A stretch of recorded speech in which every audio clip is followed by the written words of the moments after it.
Então, semana passada, né, nós falamos um pouco sobre a questão do deserto existencial. E antes da gente começar e entrar de fato na palavra, pessoal aqui da geração Z, abaixo dos 20 anos, vocês assistiram a série no Netflix Ginny e Georgia? De uma mãe e uma filha, vocês assistiram?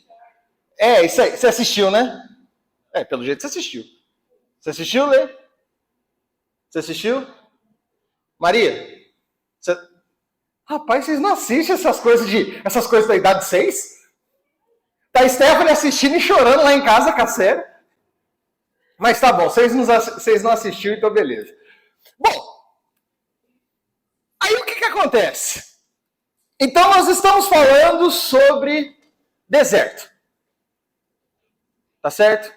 E nesse momento, eu quero que você imagine um deserto. Alguém aqui já foi para Natal? Melhor. Quando eu preguei essa mensagem a primeira vez, só eu e a Stephanie tinham ido para Natal, na igreja que a gente estava. Então, você já conhece um pouco de Natal. E em Natal é muito interessante que tem o passeio, né, da Rota dos Nativos. Que aí você pega um 4x4 e vai andando nas dunas. Aquilo é basicamente um deserto.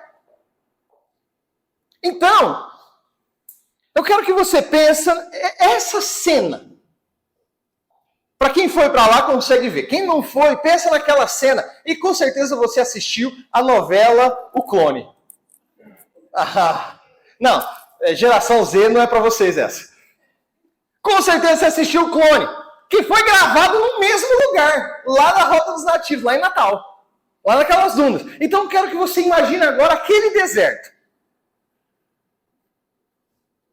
Você andando, areias escaldantes, aquele vaporzinho que vai subindo e dá aquelas ondulações lá longe. E por onde você olha, por onde a vista alcança, só tem areia.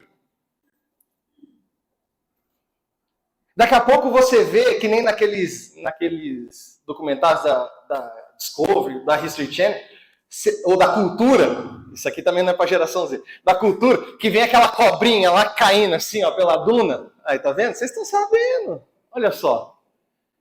E você tá ali. Aparentemente um lugar sem vida. Um lugar árido. E então você sobe uma duna, quase tão grande quanto o Morro do Ernesto. Tem que aproveitar. Ontem estava lá o nosso querido Morro do Ernesto, ontem de novo, então tem que aproveitar essa cena. Você subiu a duna. Na hora que você olha lá embaixo, coqueiros, água, frutas, um oásis no meio do deserto. Não é uma miragem, é um oásis. Qual que é a sua sensação nesse momento? Você desce capotando. Eu só quero essa água. Eu lembro de uma viagem que eu e a Stephanie fez, a gente foi para a região dos lagos, ali no Rio de Janeiro. E aí a gente foi em Búzios, foi visitar uma igreja em Cabo Frio, e o final de semana estava acabando, a gente ia embora e a gente não tinha ido em Arraial do Cabo, o pessoal falava de Arraial do Cabo, Arraial do Cabo, Arraial do Cabo. Domingo à tarde a gente pegou e falou, vamos em Arraial do Cabo, entramos em Arraial do Cabo, na hora que eu vi a primeira placa para uma praia, eu entrei para a praia, e aí a praia estava lotada, a gente parou meio longe, aí eu falei assim, tô ouvindo o mar, então acho que a gente só subir essa areia e descer, que a gente tá no negócio. Ilusão do garoto. Areia com uns 40 graus de temperatura, eu e a Stephanie andando e queimando o pé e ai, beleza, chegamos na praia. Depois de uns 30 minutos tentando atravessar aquela areia, né? Nossa, foi um morro, uma descida assim, areia 40 graus. Praia Grande de Arraial do Cabo. A água mais gelada da região. A minha mão ficou roxa, 5 minutos dentro do mar. Careia 40 graus. Como é que pode um negócio desse, cara? De um momento que eu passei a me queimar por quentura, depois eu estava me queimando por estar muito gelado. Mas enfim, eu estava na água. Relaxou. Quero convidar você agora a abrir sua Bíblia em Isaías, capítulo 35.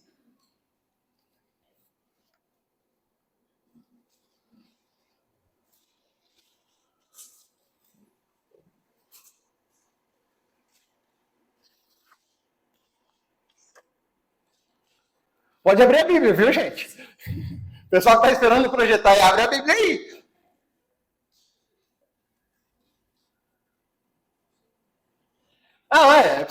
É porque se eu falar alguma coisa que está errada aí, você pelo menos fala assim, não, esse cara aí está falando uma coisa errada. Todo mundo abriu a Bíblia aí? Então olha para cá agora e vamos ler junto. Pelo menos você está com a sua Bíblia aberta, poxa. Aqui a gente lê numa versão só. O deserto e a terra seca se alegrarão. O ermo exultará e florescerá como narciso. Ele se cobrirá de flores, dará gritos de alegria e exultará. Receberá a glória do Líbano e o esplendor do Carmelo e de Saron. Eles verão a glória do Senhor, o esplendor do nosso Deus. Fortaleçam as mãos frouxas, firmem os joelhos vacilantes. Digam aos desalentos de coração, sejam fortes, não tenham medo. Eis aí está o Deus de vocês. A vingança vem, a retribuição de Deus. Ele vem para salvar vocês. Então se abrirão os olhos dos cegos e se desimpedirão os ouvidos dos surdos. Os coxos saltarão como as corças e a língua dos mudos cantará, pois águas arrebentarão no deserto e ribeiros no ermo. Areia escaldante se transformará em lagos, e a terra seca em mananciais de água. Onde os chacais costumavam viver, crescerá a erva com canas e juncos, e ali haverá uma estrada, um caminho que será chamado de caminho santo. Os impuros não passarão por ele, pois será somente para o povo de Deus. Quem passar por esse caminho, mesmo que seja um tolo, não se perderá. Ali não haverá leão, nenhum animal feroz passará por ele, nem será encontrado nele. Mas os remidos andarão por esse caminho. Os resgatados do Senhor voltarão e virão a Sião com cânticos de júbilo. A alegria eterna coroará a sua cabeça. Ficarão tomados de júbilo e de alegria, e deles fugirão a tristeza e o gemido. Feche seus olhos. Senhor, nós estamos diante da Tua palavra, nós lemos a Tua palavra nesse momento, e nós lemos a promessa que o Senhor fez através da vida de Isaías. Deus, e há tantos anos atrás que o Senhor falou, a Tua palavra continua viva, a Tua palavra continua eficaz, mais cortante que espada de dois gumes, a ponto de dividir corpo e alma de juntas e medulas. Deus, nesse momento, Pai, nós pedimos ao Senhor que o Teu Santo Espírito entre em nosso coração, entre na nossa mente e nos faça entender aquilo que o Senhor tem para nós nessa manhã. Deus, que nós não simplesmente venhamos a ler a Tua palavra, mas que nós sejamos lidos por ela. Essa é a minha oração, Deus, em nome de Jesus. Amém. Então o que acontece aqui é uma cena de um deserto, em que a promessa de Deus, vinda ao profeta, é exatamente uma restauração. Então o oásis, a restauração da esperança, em primeiro lugar, é aquilo que vem, a alegria de um deserto que se torna florido. A alegria do deserto florido. Versículo 1 e 2. O deserto e a terra seca se alegrarão. O ermo exultará e florescerá como narciso. Narciso é uma flor. E ele se cobrirá de flores, dará gritos de alegria e exultará, receberá a glória do Líbano. O esplendor do Carmelo e de Saron, eles verão a glória do Senhor, o esplendor do nosso Deus. Aquela terra seca, quebrada. Sabe quando a Globo mostra aquelas cenas do sertão? Aquela terra toda quebrada? Exatamente isso. Então, o Senhor, Ele promete que o deserto Ele começará a trazer flores. O deserto dará gritos de alegria, exultará. Eles verão a glória de Deus.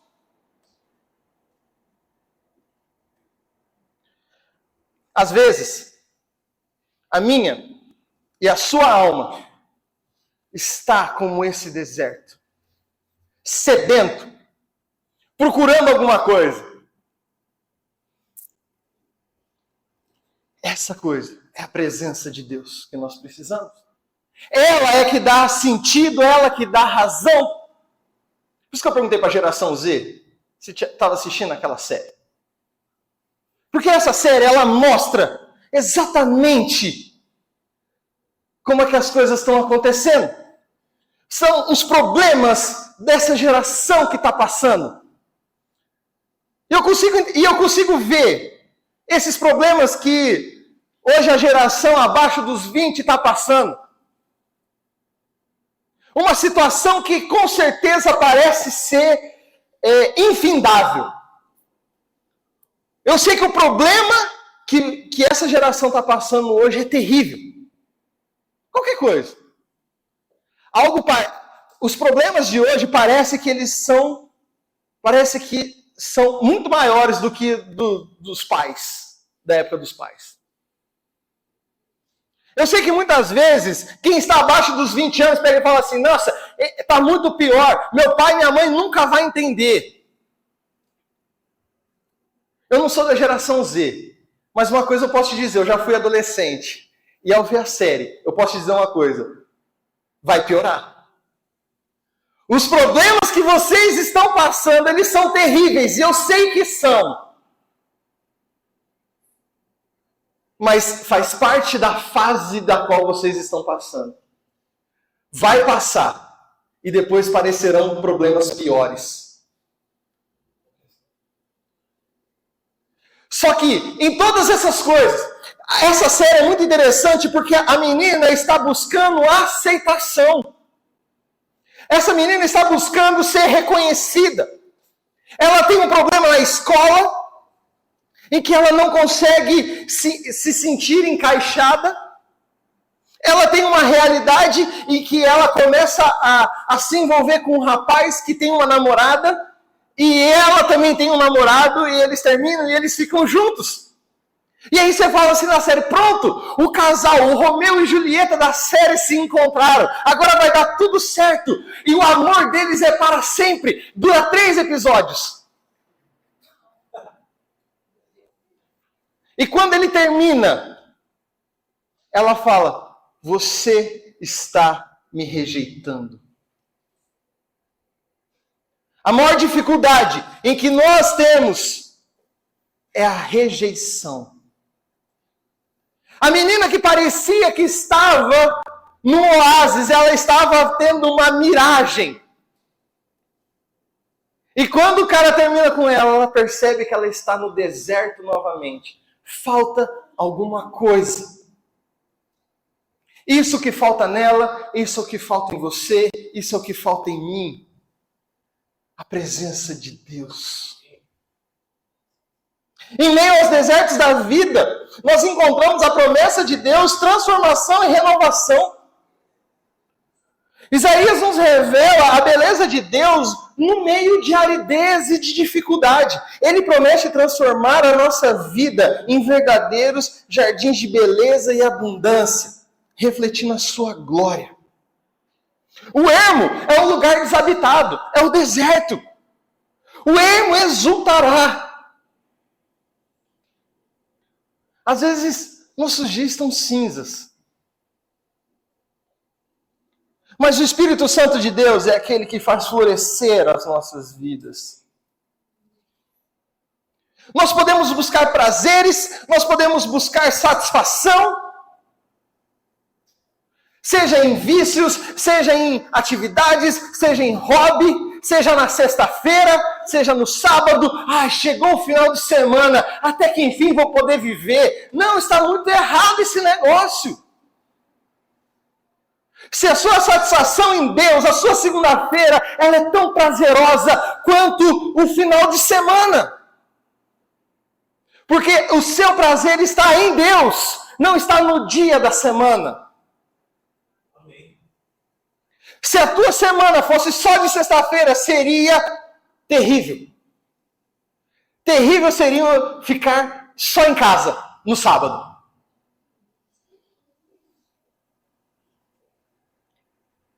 Fala isso para um desempregado.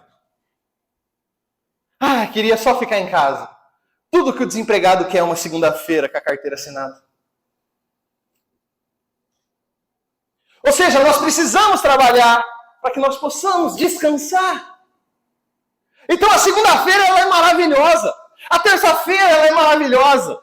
A quarta-feira, que é dito pela Stephanie como o dia do meio, que é um dia que, a quarta-feira, é aquele dia assim, você fala, não sei se vou, se não vou. Não é começo da semana e nem fim. A quarta-feira é o melhor dia para a célula. É isso aí. É o melhor dia para a célula. Isso é real. É o melhor dia para a célula. Mas a melhor célula está na sexta. Fica a dica, viu? Você tem cara dessa célula aqui, viu? A Maria. Você tá ligado.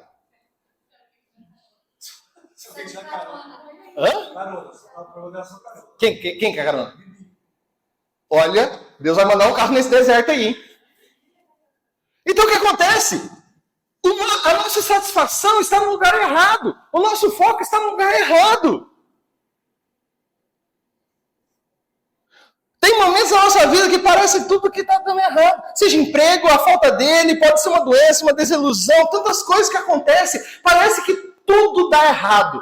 Às vezes tem duas coisas dando errado. Você fala assim, meu Deus, tudo está dando errado. Essa semana foi terrível para mim. Teve cliente, eu tive 3, 4 clientes reclamando, falando, Lucas, está dando errado isso aqui, Lucas, está dando errado isso aqui. Eu falei, meu Deus do céu, eu vou perder meu emprego. Mas passou, resolveu. A gente entra num desespero, parece que tudo está ruindo. Nesse momento nós temos que olhar para Deus.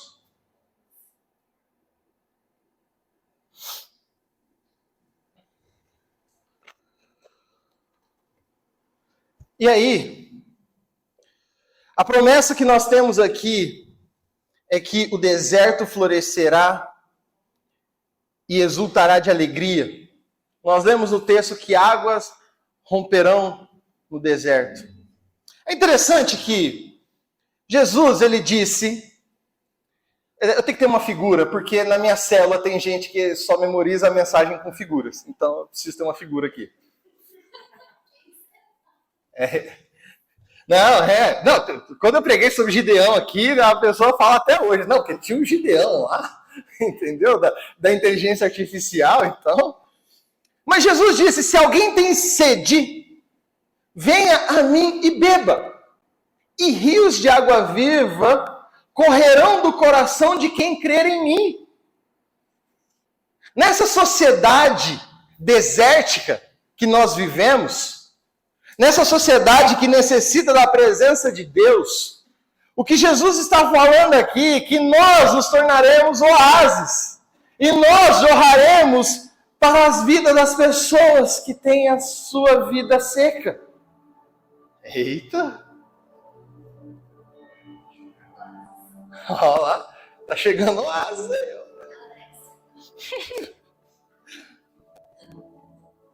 Mas se você consegue entender, Jesus é aquele que fala assim, cara, de você vai fluir rios de água viva. De você, as coisas vão fluir, vão sair, você vai abençoar a vida de outras pessoas. Você vai ministrar a vida de outras pessoas. É você. Mas antes de você fazer isso a outros, você precisa ser cheio antes. Em segundo lugar, o oásis, a restauração da esperança, é a força dos desanimados. Versículo 3 e 4, fortaleçam as mãos cansadas, firmem os joelhos vacilantes, digam aos desanimados de coração, sejam fortes, não temam. O seu Deus virá com vingança, com divina retribuição ele virá para salvá-los. E aí você está lá, no alto dessa duna, e você viu o oásis. E você vê que essa é a salvação para a sua jornada.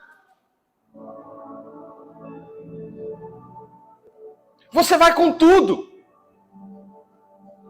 Essa ansiedade que você tem no seu coração, é Deus quem preenche. É a necessidade de buscar a Deus. E buscar a Deus com todo o seu coração, com toda a sua alma, com todo o seu intelecto.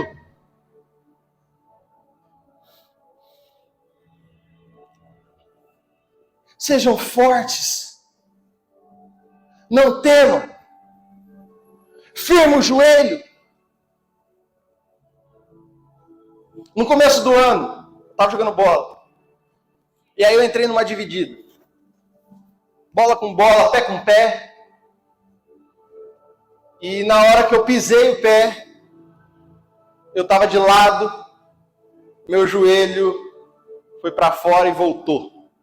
Eu senti como se fosse o joelho saindo do lugar e voltando. Conclusão, rompimento parcial do tendão. 2 meses de fisioterapia. Em casa. Ia para o lugar lá de fisioterapia. Tinha dia que entrava na piscina. Fazia. Tinha dia que tomava choquinho. O fisioterapeuta é maluco, colocava uns pesos bem no joelho machucado. Fazia sofrer. E fazendo academia, não podia treinar a perna. E isso passou, foi passando. Até que teve um dia que chegou na última sessão.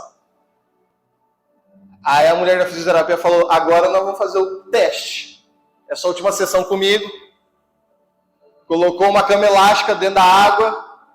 Apoia num pé. Vai, Lucas. Agacha e sobe. Agacha e sobe. Lucas, você está com alta da hidroterapia. Vamos para o outro. Um monte de exercício. Lucas está com alta da fisioterapia. Você não precisa mais vir. Seu joelho está curado. Vai agora para a academia, faz um treino de perna, começa a ir devagar, vai sentindo o joelho. Beleza. Fui, sentindo, fortalecendo.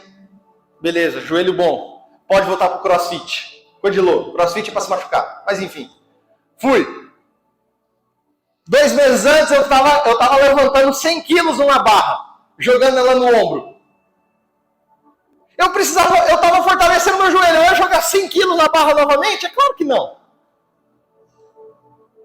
Comecei devagarzinho. 20 quilinhos. Para poder brincar. E aí depois, uns meses depois, levantei mais que 100 quilos. Então o que acontece? Tem um momento que nós precisamos, que nós estamos fracos. E a palavra do Senhor é fortaleçam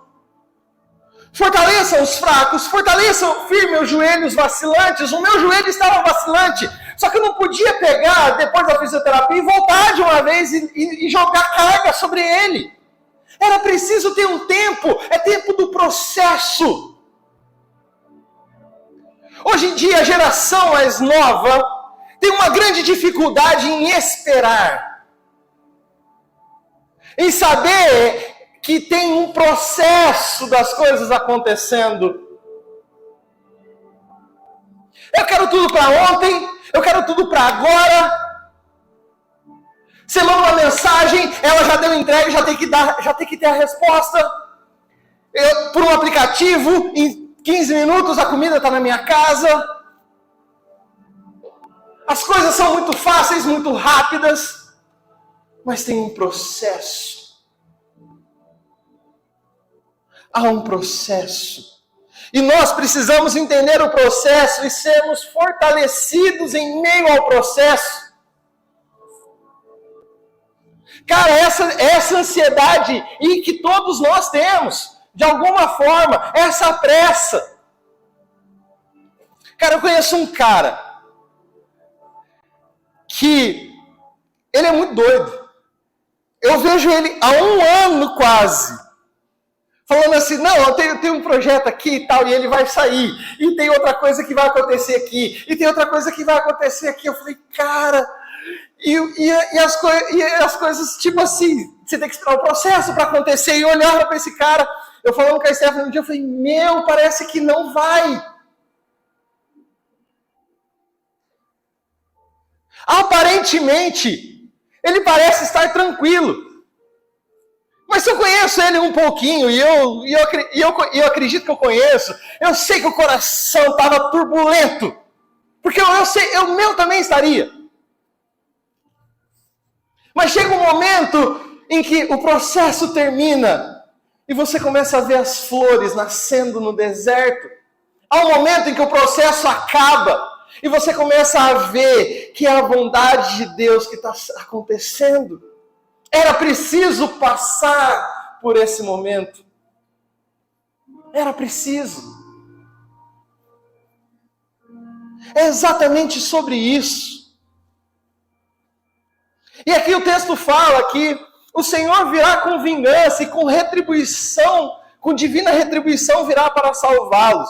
Olha, tem muito conceito aí no mundo gospel, que as pessoas entendem como essa vingança de Deus como se fosse como é que eu posso dizer? Como se Deus fosse o capanga dele. Fulano falou mal do pastor. Fulano vai morrer agora. Não, fulano fez isso. Fulano afrontou o ungido do Senhor. Agora, já vi demais essas coisas. Demais. Mas Deus não é teu capanga para resolver teus problemas. Essa vingança que o texto está falando aqui é a justiça de Deus que será feita. Vingança é a hora da retribuição. Ou seja, por toda a dificuldade que se passou, pela confiança que teve em não desanimar, por permanecer firme, então a vingança do Senhor será a retribuição, a salvação, o descanso. Ele virá e te salvará.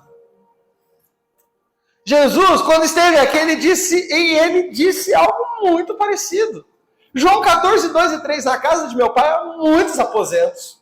Se não fosse assim, eu lhes teria dito, vou preparar-vos um lugar. E se eu for e lhes preparar um lugar, voltarei e os levarei para mim, para que vocês estejam onde eu estiver. Jesus está falando assim, olha, eu vou, mas eu vou voltar. Esse tempo que vocês ficarem sem mim é um processo que é necessário que vocês passem. Então, nesse momento da nossa vida, nós encontramos o oásis. A descrição que Isaías dá aqui é de um paraíso. Um oásis é um mini paraíso no meio do deserto. Mas o oásis ainda não é o paraíso. Grava essa frase. O oásis ainda não é o paraíso. Ainda não acabou. Em terceiro lugar, a restauração da criação.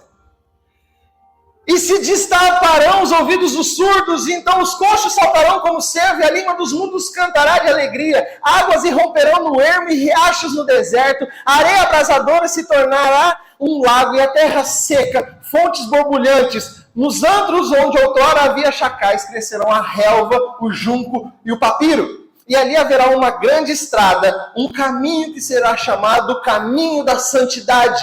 Os impuros não passarão por ele, servirá apenas para os que são do caminho. Os insensatos não o tomarão, ali não haverá leão algum, e nenhum animal feroz passará por ele. Não se acharão ali, só os redimidos andarão por ele.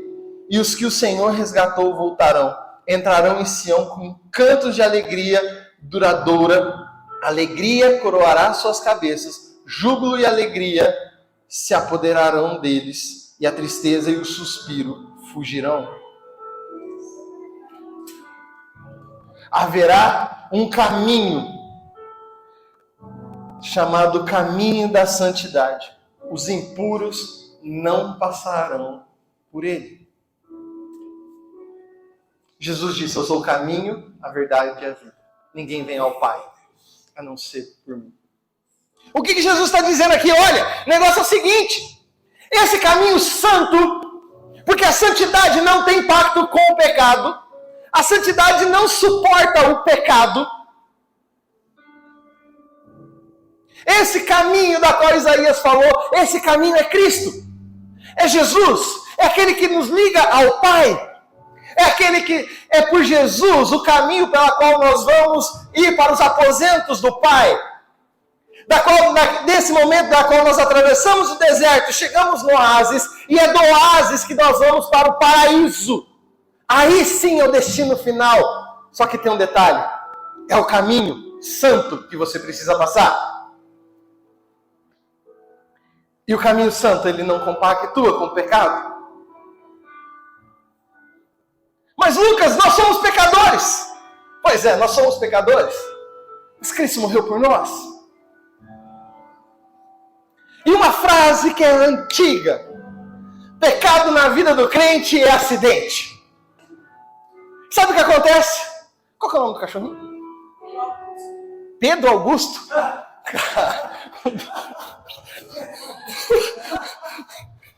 Pedro Augusto. Acabou com a minha ilustração. Mas vamos lá. E depois vocês falam do meu cachorro que chama Eric. E agora o inspetor Michael que está em casa. Não, Eric é o outro. O inspetor Michael que está lá em casa. Mas o Pedro Augusto é um cachorrinho de estimação. Muito bem. Não é a mesma coisa, tá? Eu só vou usar como exemplo. Mas muitas das vezes, eu e você, nós temos o nosso pecadinho de estimação, o nosso Pedro Augusto. Sabe o meu Pedrinho Augusto aqui? O meu Ericzinho, que é o meu cachorro, né? O meu pecadinho de estimação, esse aqui eu não largo. Não, esse aqui, meu.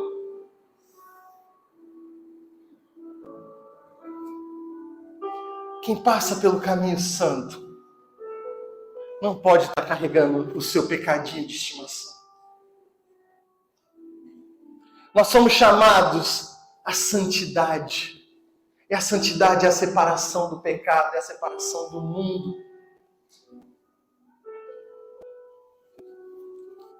Passar pelo caminho santo pode não ser tão fácil, porque ele passa no meio do deserto. E o deserto pode ser muito difícil, mas há um oásis, há um paraíso.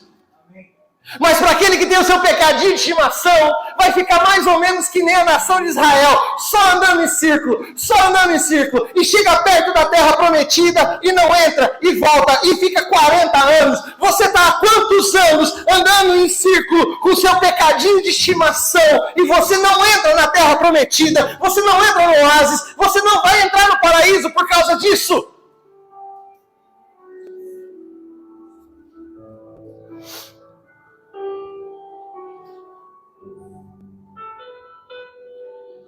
Isaías 35 é uma fonte inesgotável de esperança e restauração em meio aos desertos da vida.